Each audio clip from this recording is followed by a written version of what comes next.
Hello, welcome back. I'm going to show you how the traps work. At least I'm going to try to show you how they work at least a little bit.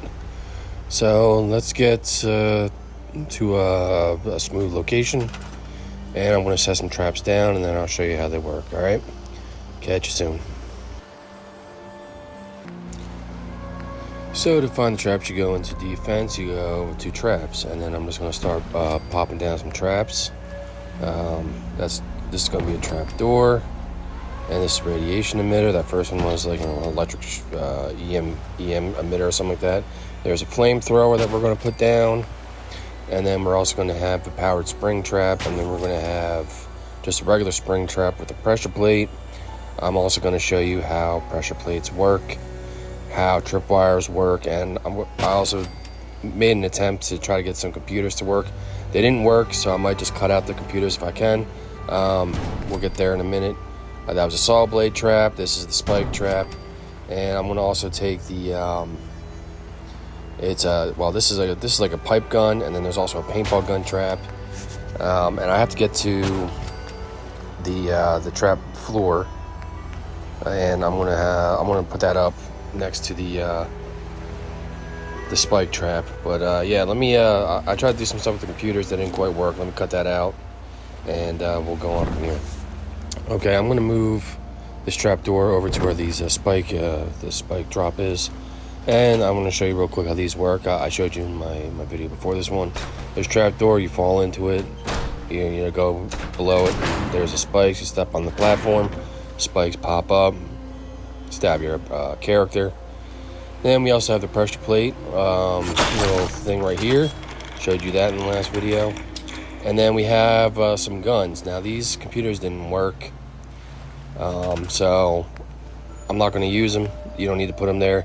I was seeing if I can change how fast they shot or whatever, and I couldn't find anything to do that. So that just didn't work for me. But most of these traps, they need some sort of power. So I'm going to make a couple of generators, and I'm going to hook these all up. Once the power is hooked up, you can see that these guns just start firing. Like I said, I wanted to use the computers to see if I can adjust how fast they fired or whatever. It doesn't work like that, so I really don't need the computers there. So I basically just have a straight wire from the generators to these two guns. One's a paintball gun, and the other one is just a pipe gun. They do minimal damage. They're more or less like a nuisance trap, but they're available. You can set them off using a pressure plate or a tripwire. I'm going to show you that real quick. You saw me a little bit use these pressure plates a little bit in the last video that I put out, but then I cut a lot of that out because they weren't working the way that I wanted them to. But I can make them work the way that I want them to this time around. Unfortunately, after you use a lot of these traps one time, they need to be repaired. Now that I have this gun repaired, I can step on this pressure plate, and the gun will start firing. So that gun works like that, and then the paintball gun next to it works the same way. I'll show you what you can do with this one. We're going to try a tripwire. There's two types of tripwires that I found. There's the short tripwire, and then there's a longer tripwire. They both do the same exact thing. I'm just going to hook these all up real quick. You can see that red beam going through the tripwire, and these computers didn't work, so let me cut that out. All right, I'm going to run through this tripwire real quick, and then this gun right here starts shooting. There it goes, and if you notice, it's just shooting. You can see the paintballs coming out of it, and it's actually hitting some stuff over to the far end. Yeah. But that's how they work. So I guess the next thing we're going to do is we're going to go to the powered spring trap, and yeah, we're going to get some power to it. I mean, clearly, because you need power. It's the powered spring trap, which I'm not really sure why they have a powered one and then they have a manual one. I'm not really I don't understand the reasoning for that.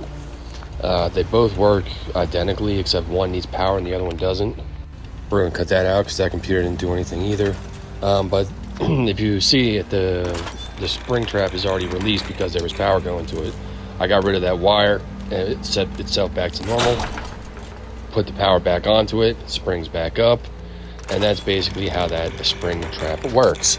Now if we use a pressure plate or tripwire and hook it up, we hook up the pressure plate to the power generator and then the spring trap to the pressure plate, we can use the pressure plate to activate the spring trap. So this is what we're going to do right here.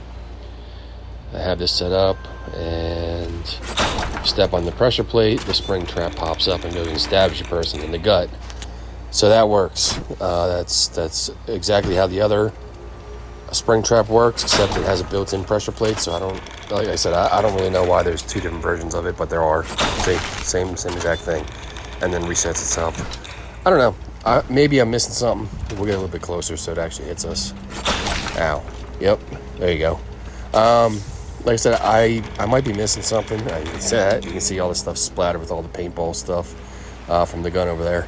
But that's how the spring traps work.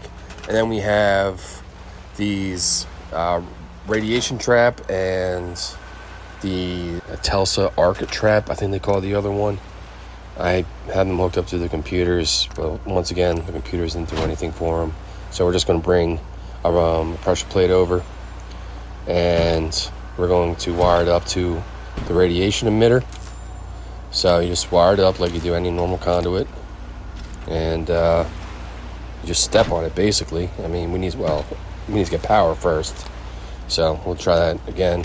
Now that we actually have power, we will hook the pressure plate up with the generator, and we'll step on this pressure plate, and you'll see that this radiation emitter starts radiating. Here I just got 23 and then 11 rads down there on the bottom left. I'll circle it. And you can do the same thing with the Tesla arc, whatever it's called, trap as well. Same concept, you know.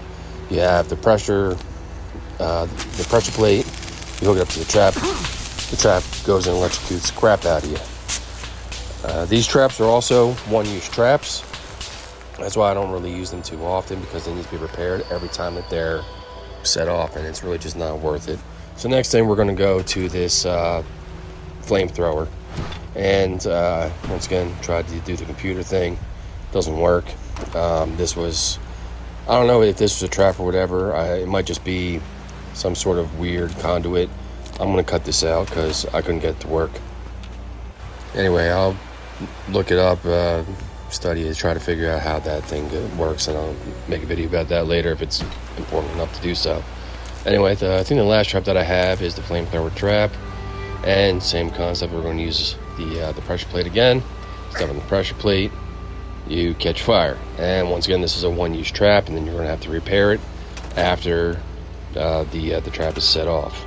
So with how little damage that these traps actually do, I mean, unless you put like a whole bunch of them down in one spot, and it's like you find a way to funnel all your enemies into this one specific spot and they have to run through it, I don't really think that these traps are really worth it too much.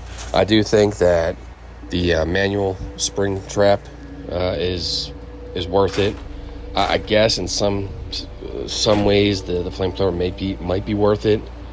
But other than that, I mean, I guess the spike trap's not too bad either, especially if you have fall from a high distance. That'll probably be pretty efficient too. You can't really see those trapdoors too well. But that's the down low on the traps that I know of anyway. So hopefully this clears some stuff up for you. Hopefully it helped. And thanks for stopping by again, and I'll catch you in the next one. Bye now.